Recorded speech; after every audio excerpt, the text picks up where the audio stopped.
Welcome to the WRAL Daily Download. I'm Elizabeth Holmes.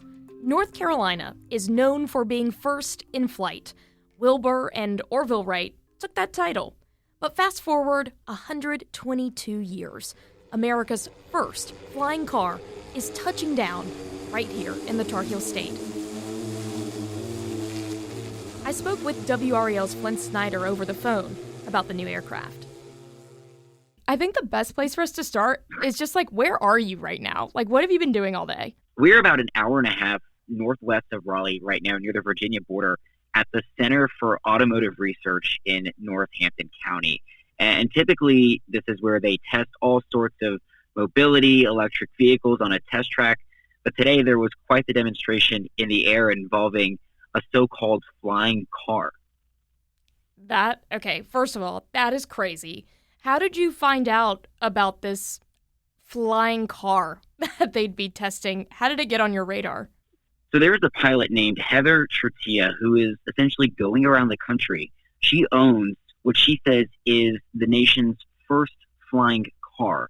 And she's going around the country showcasing this to highlight what she says is the future of transportation and is one day going to change the way that we all get around. She reached out to our team wanting us to come and capture the demonstration today of our aircraft here in Northampton County.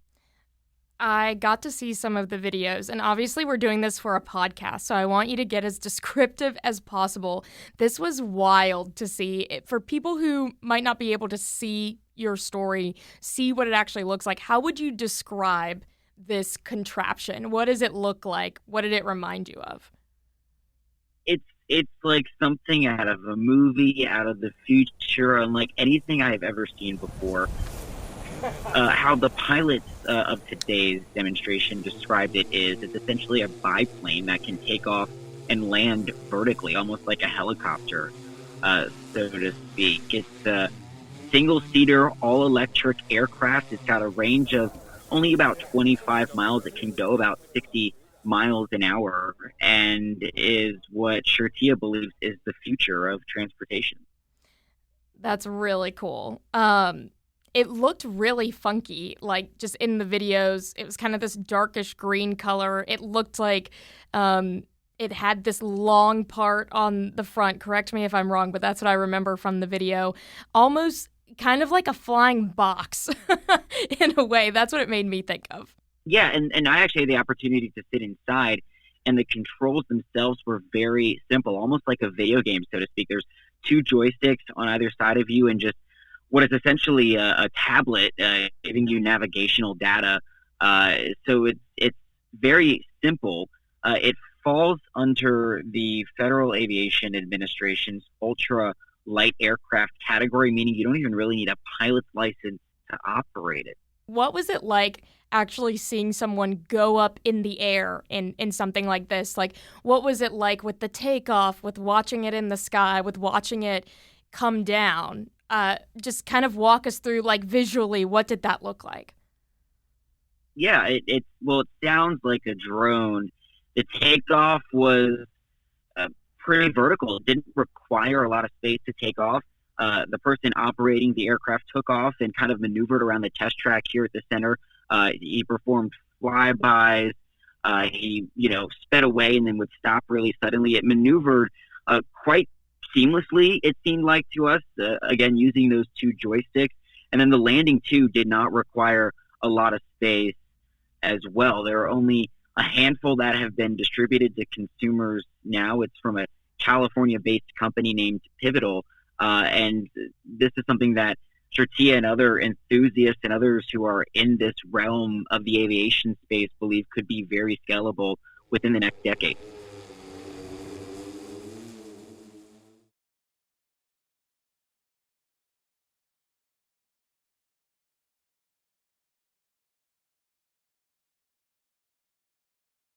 I know that you have already mentioned that you don't necessarily need a pilot's license for this. So, what do you know about actually trying to get your hands on one of these? How feasible is that for people here in North Carolina? Well, number one, it's going to cost you. It has about $190,000 price tag. Cherty and others believe that as the technology becomes more online, more mainstream, that hopefully the price tag will drop. And then to get certified to fly one really only takes a couple days of training. It only relies on what Chertia calls manual dexterity to show that you can operate one of these safely. There are some restrictions too that the federal regulations have for this type of aircraft. Chertia says that they can't fly in bad weather, can only fly in daylight, so that way they can see what's in front of them and below them. Very important. And then also they can't fly over congested areas. They can only fly over rural, sparse areas, for these types of planes. So, she says as the price needs to kind of adjust as well to meet a larger market, the regulations also need to come online and favor more marketability as well. So right now it's pretty restricted about where and how you can fly it. The range on the aircraft itself, only about 25 miles an hour, does not allow you to fly great distances. The pilot that we talked to today, though, he is out of Washington State, lives in a very rural area, so a perfect place to operate one of these aircraft. He says that his driveway is several miles long, and he uses this aircraft to take off from his home, go get the mail, go to the grocery store, and then come back, using what is essentially an aircraft instead of a car. So pretty revolutionary and unlike anything I've really ever seen before. And it seems like, just based on your reporting today, we're recording this on Wednesday, it will air tomorrow morning, but based on what you've discovered today, it seems like this really may be almost the blueprint for the flying car of the future, right? That everyone's been waiting on since Back to the Future came out years and years and years ago. It's here. It's absolutely here. It was tangible. It worked. We saw it. A bunch of aviation enthusiasts, other social media vloggers are here today to take part in this demonstration as well and view it for themselves. Chertia really believes that, by showing off this aircraft, it's still in its very early stages of marketability and scalability, could show the potential of what this could look like in the future. I have to ask, because I'm sure everyone who hears this is probably going to have this question. Is it safe? Are there any records of anyone getting hurt or even dying flying one of these? I know it's still fairly new, but is there any record of anyone getting hurt at all? None that we could find. I did ask the pilot or the operator of the aircraft in today's demonstration whether he ever gets nervous or concerned, operating one of these. And he was very adamant that there are a lot of redundancy systems on the aircraft that would, prevent something catastrophic from happening. Typically, he says he flies at low altitudes as well. There's a parachute there as well. That's like an absolute worst case, last resort to help bring the aircraft down if all else fails. And he says that, the computer system on board downloads, troves of information about the systems on board the aircraft as well. So the operator of today's flight doubled down that this is a safe mode of transportation.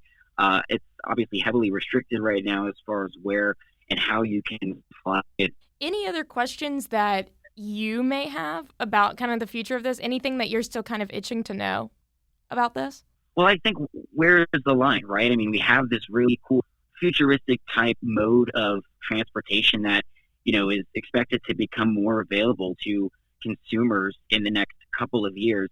But when does regulation catch up to that and allow for something like this to happen? I mean, we've heard about air taxis and self-flying taxis in cities, but as far as personal use goes, my question would be, where down the line do we expect to see that, and how soon could that become reality for the average commuter? We all know that gridlock is a common problem in our area, and so this could be a way to get around that. But how soon does something like that come online, I think remains to be seen.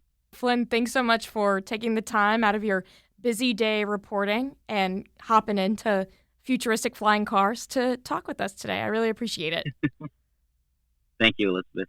And thank you for listening. If you've listened to this podcast on WRAL.com or the WRAL News app, you can also find it in Apple Podcasts, Spotify, or anywhere you listen to podcasts. Follow the show so you don't miss an episode. Thanks for listening.